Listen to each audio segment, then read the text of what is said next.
You're listening to Brood Parasites, Chapter 1. Written by Michael Gray. As read by Ken Craig.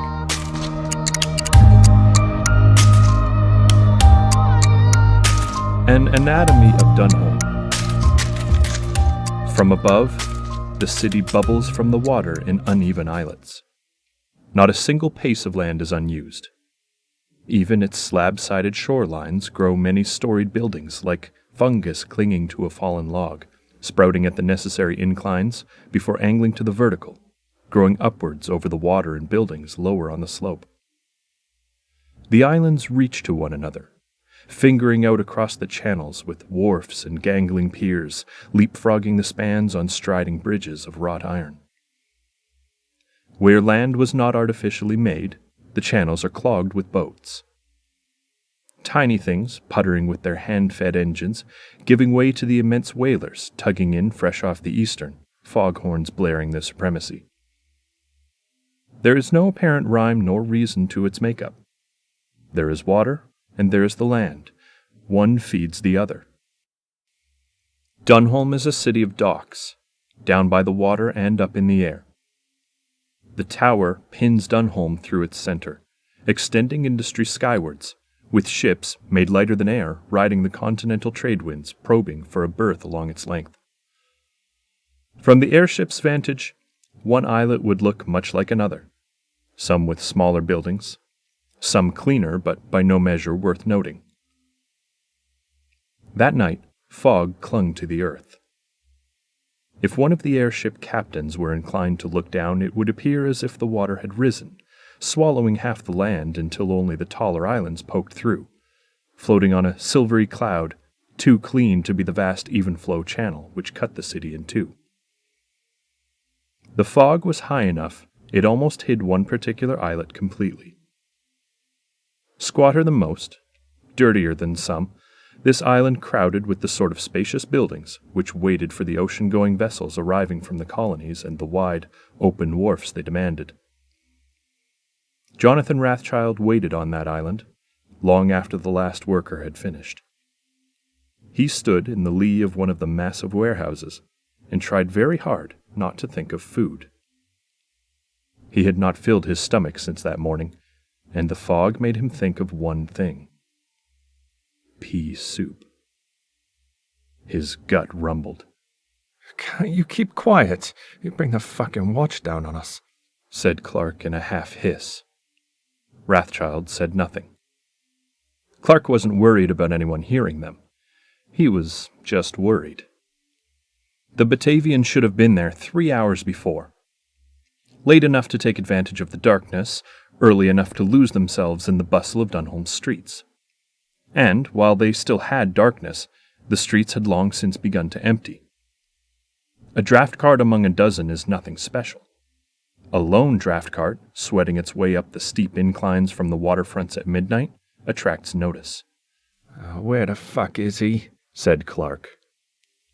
The little man stood further forward than Rathchild, out of the warehouse's shadow and towards the dock, as if he could coax the continental smuggler into arriving. He paced side to side and huffed steam from the bare patch of skin between his hat and collar. Rathchild leaned against the wall and relaxed. His office was a public house in Dunholm's western islands. He took his meetings at a cubicle at its back. That was where the China of events began that would lead him to that dock. A request for help, as sometimes it was, from a man of standing within His Majesty's government. And as was the custom of such men, the request came from the gentleman's footmen, and not the gentleman himself. These were stressful times for everyone, and a Knight of the Kingdoms could do without having to answer embarrassing questions. When an only son is lost, it is a tragedy for the family. But when the family is one of standing and could be further harmed by the information of where and how the son chose to lose himself, the gentleman was loath to take his predicament to the magistrate or the watch and make the case public record. People in such circumstances often came to his door, camouflaged by tobacco smoke and the noise at the back of the sitting room within the grapes of Bacchus, and the name Jonathan Rathchild now carried the weight of expectation, someone who went where the authorities would not, and returned with what they could not. This particular occurrence was an instance that did not stretch him, only taking the few days due to waiting on darkness before speaking to people who avoided the usual working hours. People who led him to Charlie Clark and his fledgling smuggling enterprise, who in turn would unwittingly lead him to his quarry on that dank evening on Dog's Bend Island. Only the gentleman's son and his new employer were late. Something Rathchild's information on the Batavian suggested was against character. And unless Clark was full of shit, what was being bought tonight was more than the bolts of silk or casks of brandy usually trying to avoid the king's levy. It wouldn't surprise Rathchild if the smuggler and the young lord had come to a terminal end at the hands of one of Dunholm's gangs. He sincerely hoped that was not the case. He had rent to pay, and more debts than someone really should. There was a splash out in the darkness, lost among the fog, coming downstream of the Southbourne. The river's potent flow bit into the waters linking the city into two seas, cutting salt water with fresh and forcing currents to compete against each other, until only experienced pilots could navigate with any confidence between the innumerable docks. If you heard an oar on a night like this, it was there only because it had to be. The sound was distorted by the thick fog and could have come from any type of vessel with any type of men. But Clark jumped. Ho! The cry flattened in the damp air before it could travel, but from out on the river someone replied with, "Hello!" The answer was accompanied by the rhythmic splashing of oars. Clark almost ran over the pier, his previous caution forgotten. As he reached the pier's end, a rope sailed out from the fog bank. Clark made a grab for it, missed, and had to pick it up from his feet, fumbling it over the mooring post. Rathchild could not help but notice how the self-proclaimed smuggler in fine items bungled a simple lighterman's hitch. Behind Clark the mist darkened, by degrees coalescing into the shape of a man standing ably atop the forecastle of a three-oared rowboat, holding the rope's other end and guiding the sloop silently alongside the dock. "You're late," said Clark before the boat stopped. "You're lucky we haven't been seen." The man with the rope dropped it and stepped lightly onto the dock. "Luck is a man's creation." He looked down at Clark. "Often." He spoke Mirkish in the way most Batavians Rathchild had met, precise, with a light brogue. With one hand casually on his hip, he surveyed the dock, looking over the top of Clark's hat before his eyes landed on Rathchild, still leaning against the wall. "You did not say you would have company." His tone was light, but his eyes remained on Rathchild. "It's an important shipment, and you didn't say you'd have help either." The boat had spun its length against the jetty, and from its stern stepped a youth. Thin stubble patched his chin, and expensive clothes, gone to ruin through unexpected hard work, hung limply from his frame. William Chester Blake, son of Sir Edmund Chester Blake, and Rathchild's purpose that night.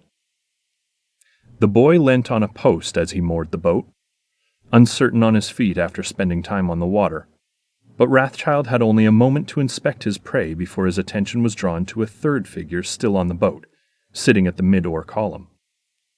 Only his bald head and rounded shoulders were visible above the jetty's lip. The figure rose, and despite standing on the bilges of the craft, stood a full shoulder taller than the Batavian. Stepping over the gunwale, the man likewise scanned his surroundings, eyes also landing on Rathchild, but instead of a questioning look, he fixed on him a malignant glare, and flexed his huge hands. "It is a dark night, and, as you observed, this is an important shipment," said the Batavian, dismissing Rathchild and returning his attention to Clark. "Now, I assume you have the payment?" "Of course. I've got it." He looked over his shoulder at the yard's entrance and back to the smuggler. "Come on, let's see them." "Very well," said the Batavian, waving a lazy hand. The giant nodded in silence, but kept his gaze on Rathchild a moment before turning to the boat. Squatting on his haunches, he gripped a crate 2 feet at either side by 4 tall and straightened up. As the crate left the boat, its waterline rose several inches. Wrathchild played his role and walked to the back of the cart and unhooked the tailgate, making a show of preparing for loading while the big man put the crate down beside the Batavian. Clark made a move forward, and the Batavian checked him by laying a hand on the crate's top. "Ah, my good man. First, my remuneration, if you would be so kind." Clark muttered an indefinable curse under his breath, but undid the top buttons on his overcoat, pulled out a purse, and dropped it on the crate. The Batavian opened the purse using thumbs and forefingers to delicately pull apart the drawstring, careful to limit contact between his skin and the cloth, but did not hesitate when opened to reach inside and pull out a half-crown piece. The metal reflected what light reached them from the gas lamps around the yard, sending muted yellow specks to dance across the Batavian's face as he turned it slowly. Satisfied with the look of the coin, the Batavian placed it between his teeth and bit down before dropping it back into the purse. "Very good, Mr. Clark. However, I am afraid to inform you that my supplier has decided the value of his goods is far beyond that which you previously agreed. I have, much to my own detriment, managed to convince him that our professional history should allow you a considerable discount. He will allow you to purchase them for double the original price." Clark was taken by surprise by the double cross Wrathchild had fully expected. "Double?" He nearly choked the word. "You can take a step off this pier if you think I'll fucking pay that." He snatched the purse back. The Batavian sighed as if nothing in the world could bore him more, and waved his hand again. The big man pulled a crowbar from his belt and stepped forward. Clark backed up, holding the pouch to his chest in both hands. But the crowbar wasn't meant for him. The big man thrust it beneath the crate's lid and pulled. Nails creaked weakly in protest, and dropping the bar, he opened the crate towards Clark. The contents were below the crate's lip and denied from Wrathchild's view, but the glow emanating from within infused the mist-heavy air with a glow which swung from dark green to burnished gold. Clark gave an inward gasp and reached out. As he neared, the light changed, and instead of undulating, settled on burned orange, and the pulsation grew in intensity, the brightening bringing forth a faint hum. The Batavian grabbed Clark's hand just before his fingers reached the box and shook his head. "I would not do that if I were you. Not unless you have the skill to control them." Clark looked from the Batavian back down to the crate, and, after a pause, he nodded and pulled back his hand. The big man lowered the lid, pressing down and forcing the nails back into place without the need of a hammer. The Batavian simply said, "So?" "Sodden crook," said Clark. But he dropped the purse back onto the crate, reached inside his coat, and pulled out another. The Batavian smiled a quick, friendly smile, taking the purse from Clark's unresisting hand and picking up the first. "You made a wise choice, Mr. Clark." Wrathchild made his decision then.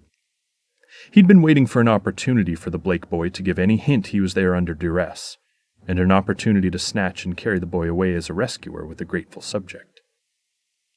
But there was no such sign. The boy was there by choice, and the deal was quickly reaching its conclusion. Once the goods were loaded, the smuggler and the boy would make a swift escape along the Southbourne and out onto any dozens of channels hidden by the fog and night.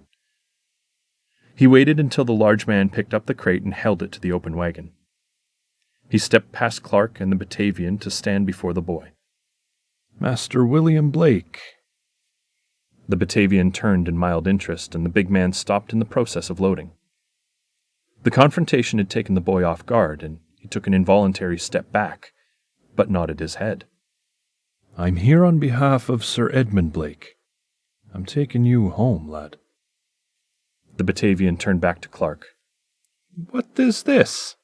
You seek to take advantage of my trusting nature, perhaps?" Clark was also taken aback.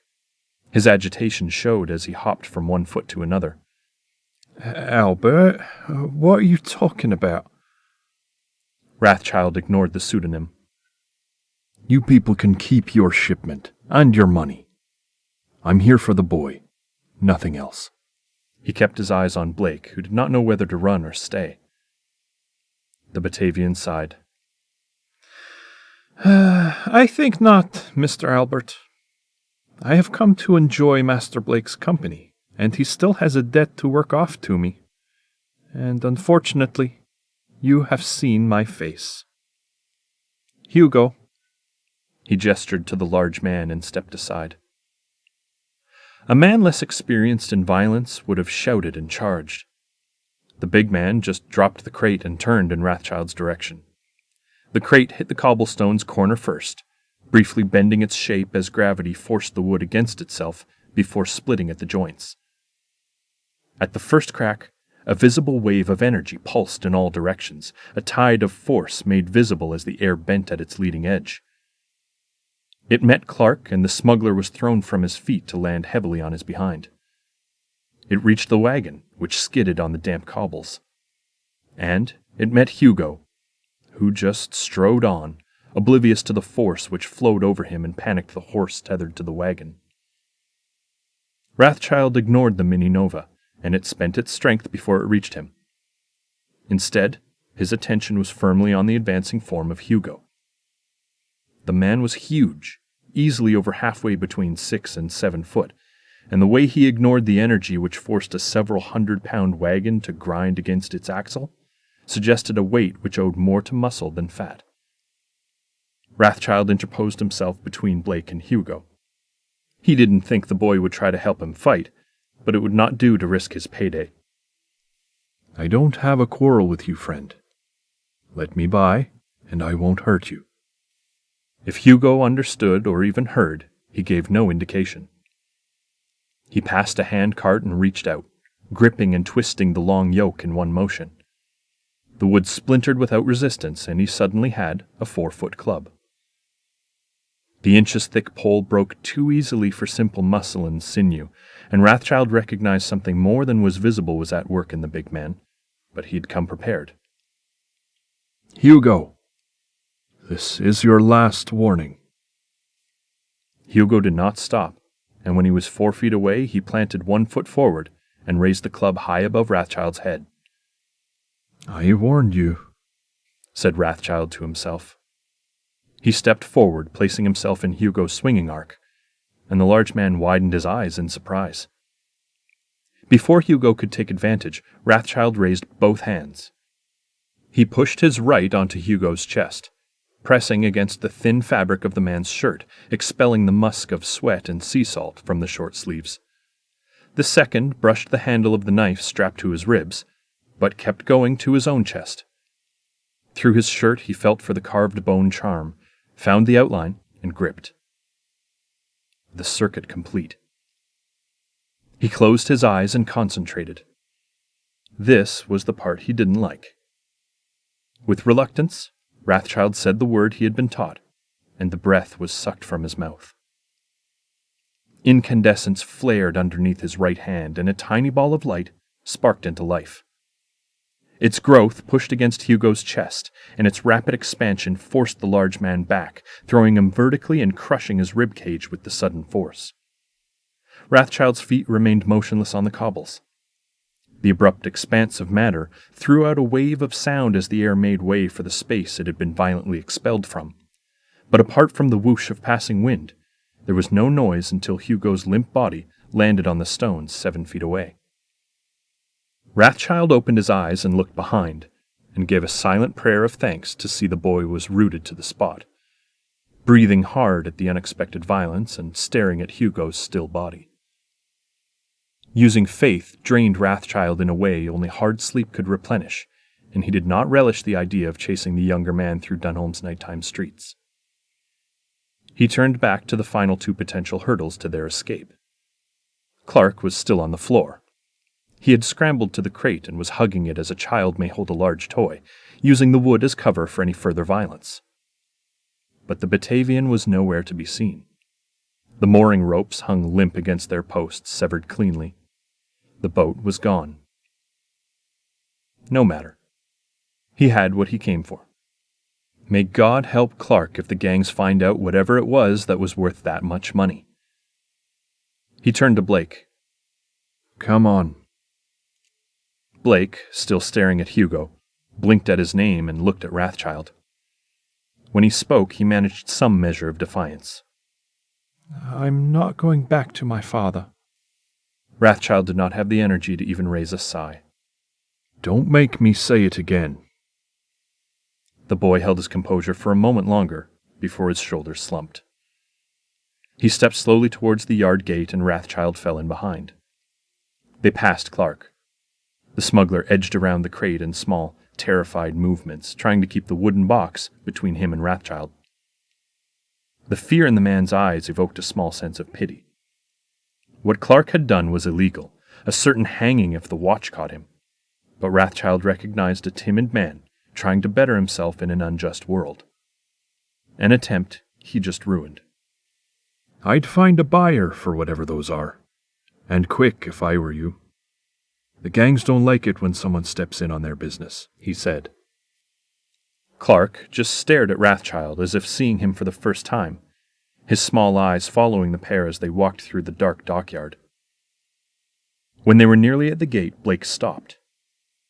Wrathchild tensed, ready to chase. But the young man didn't run. Instead, he turned and tried to walk back. Where do you think you're going? Do you know how much these would sell for? No, said Wrathchild. He couldn't summon the energy to ask what those were. I do. He tried to push on, and Wrathchild stopped him with a hand to his chest. Blake looked up to Wrathchild's face. Perhaps he sought some pity there. Whatever he did find made him think twice, and he turned back. They could make someone like you rich, he said with some petulance. Someone like you, Wrathchild thought. I've got too much to live for, he said, and gave Blake a shove toward the gate.